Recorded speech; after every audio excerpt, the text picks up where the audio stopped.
Максим танк завушніцы. О, колькі раз прасіў я назначыць мне спатканне. О, колькі раз хацеў я прызнацца ёй каханне. Ты ўсе пераскаджалі, калі дзяўчыне верыць, то павадак вясновы, то прымаразак шэры, але я упарты. І каб свайго дабіцца, прасіў я шчыра майстра зрабіць ёй завушніцы. На гэтых завушніцах я напісаў закляцце, усё, што не сказаў ёй, а ў чым хацеў прызнацца. Сягоння не ўцячэ ўжо ад слоў маіх гарачых, не ў час, калі смяецца, спявае або плача, не ў час, калі прыляжа, змарыўшыся змярканнем, звіняць ёй завушніцы, усё пра мае каханне.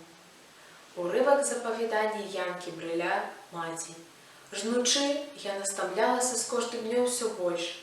Гарачую задуху цяжка было адмахнуць ад знямоглых грудзей.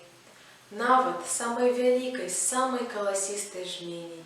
А рабіць трэба было, хоць і свету не бачыш. І яна жала, нікому нічога не кажучы.